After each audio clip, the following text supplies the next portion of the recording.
আসসালামু আলাইকুম। সংবাদে আপনাদের সবাইকে স্বাগত জানাচ্ছি। আমি ফিরোজ তোহা। শুরুতেই আরবে কেবলস সংবাদ শিরোনাম।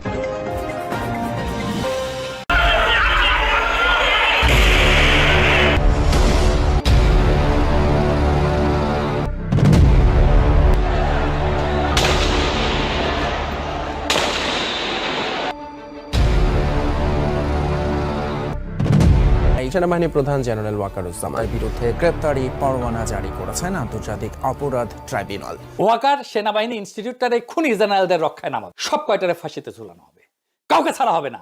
এই ভয়ানক আওয়ামী লীগ সংগঠনের সাথে যারা আছে তাদের একটাকেও ছাড়া হবে না। 15 বছর ধরে চালিয়ে যাওয়া ফ্যাসিবাদের মহারানী শেখ হাসিনাকে নিরাপদ স্থানে পৌঁছে দেওয়ার সকল সুযোগ করে দেয় জেনারেল ওয়াকার। শেখ পরিবারের জামাই জেনারেল ওয়াকার দেশের গণতন্ত্রকামী মানুষ এবং মহান আত্মত্যাগী বলিয়ান সংগ্রামী দেশবাসীর সাথে বিশ্বাসঘাতকতা করেছেন। জুলাই গণ অভ্যুত্থানে 2000 লাশ পড়ার পর জুনিয়র কর্মকর্তাদের চাপে আর নিজের প্রাণ বাঁচাতে স্বাভাবিকভাবেই জনতার দাবির পক্ষে অবস্থান নেন সেনাপ্রধান ওয়াকারুজ্জামান।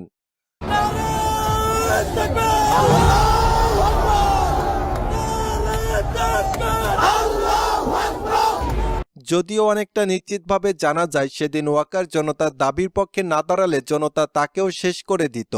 ব্যাপারটি বুঝতে পেরেই শেখ হাসিনাকে পালিয়ে যেতে বলেন। এজন্য অনেকের কাছে ওয়াকার হিরো হলেও ভিতরে ভিতরে ভয়ঙ্কর ষড়যন্ত্রে লিপ্ত সেনাপ্রধান। দেশ জুড়ে আলোচনা তৈরি করেছেন প্রধান উপদেষ্টা ডাক্তার ইউনূসের পদত্যাগের ঘোষণা।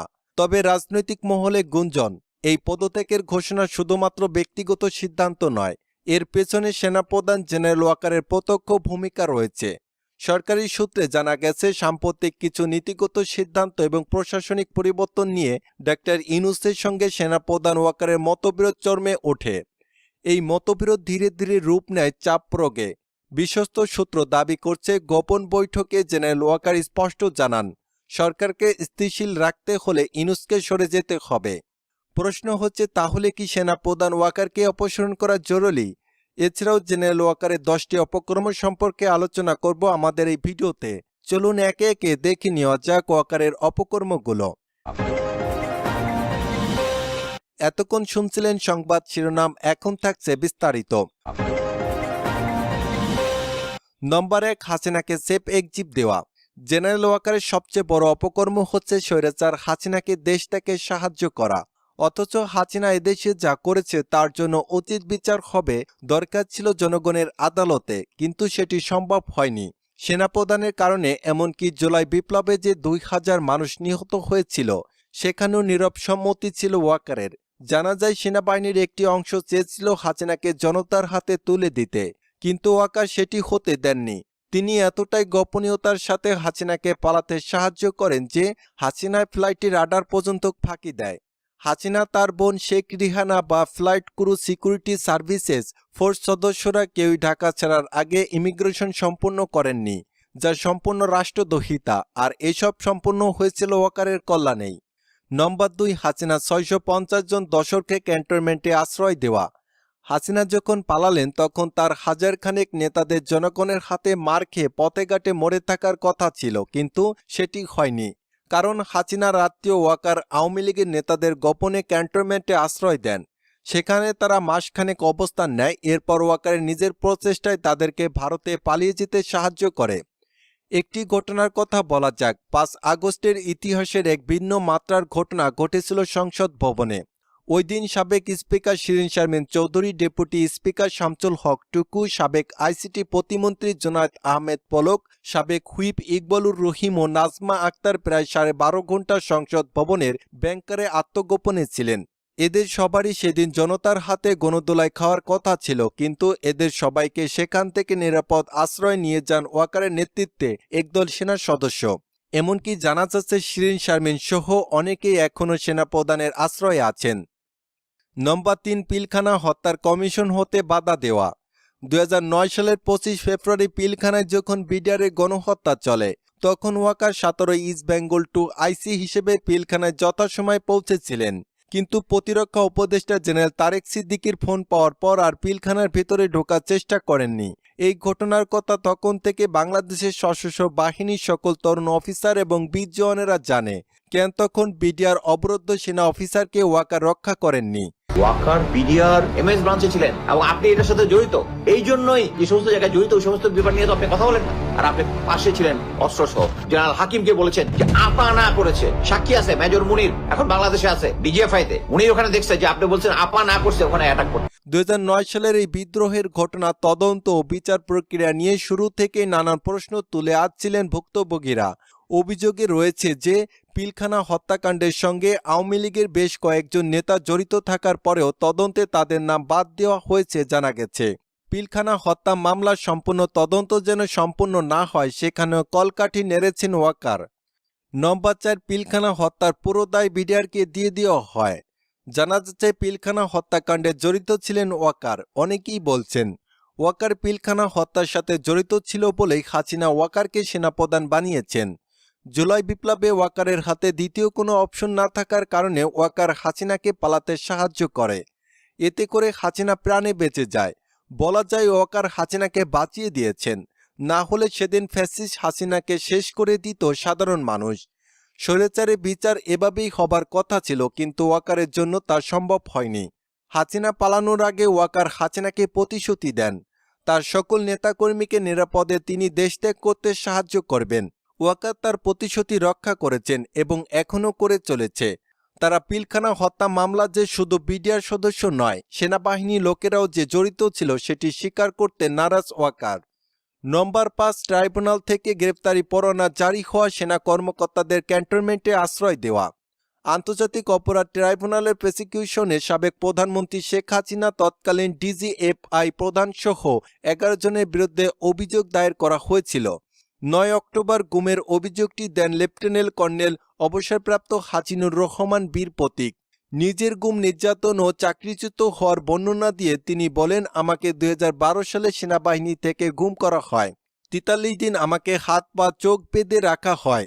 2018 সালে 4 আগস্ট মিরপুরের ডিওএইচ থেকে দ্বিতীয়বার গুম করা হয়। তখন গুম করে রাখা হয়েছিল 1.5 বছর।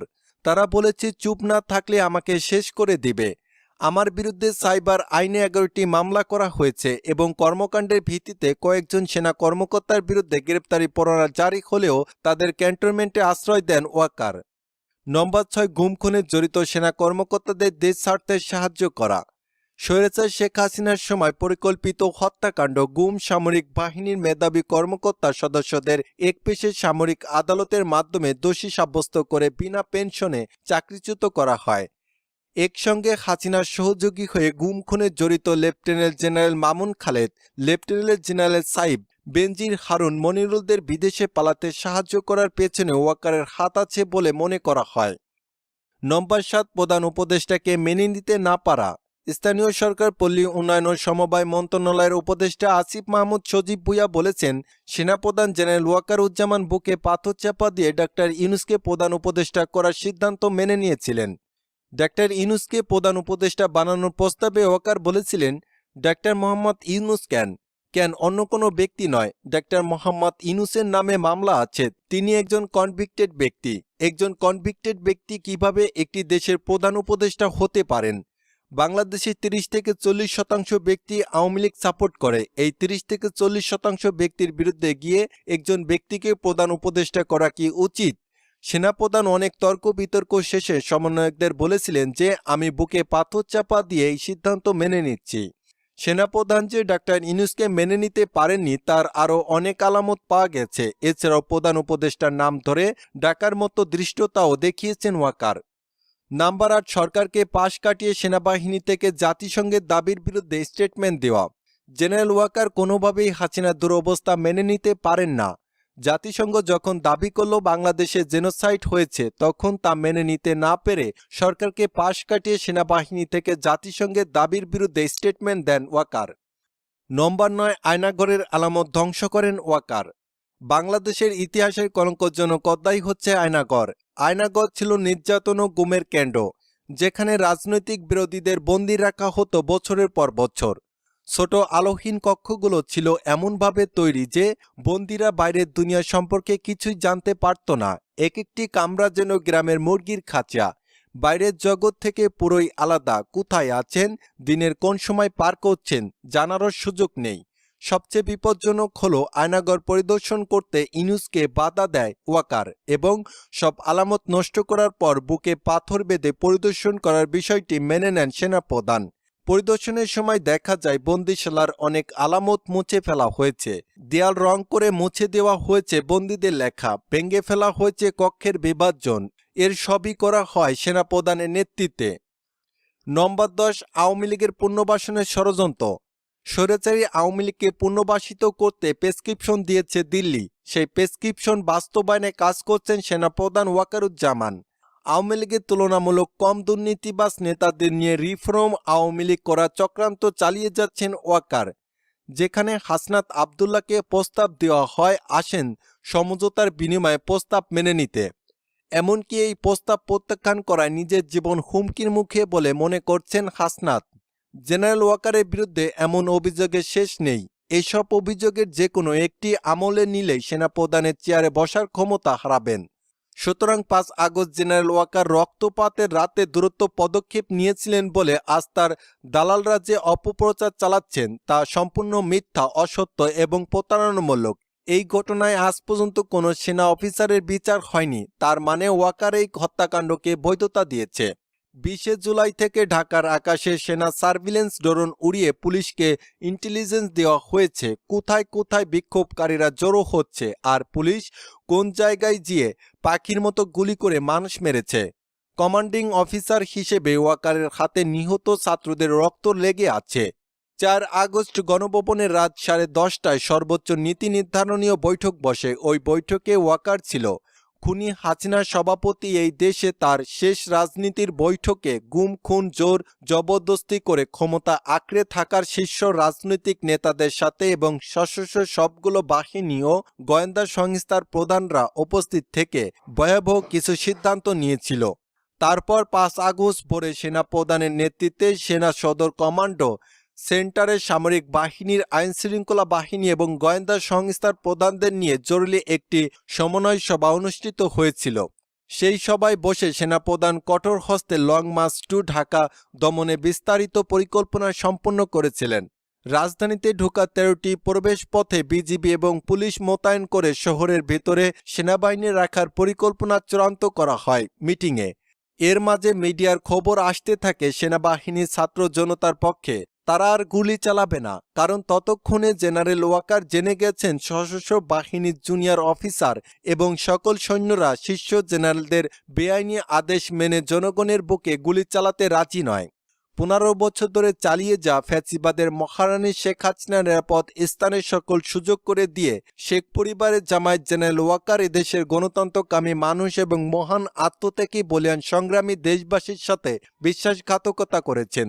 এজন্য অবশ্যই তাকে একদিন বিচারের মুখোমুখি দাঁড় হতে হবে। এই মুহূর্তে জাতির রাজনীতি কোন দিকে মোড় নেয় তা নির্ভর করছে আগামী কয়েকদিনের ভেতরে সিদ্ধান্তগুলোর উপর।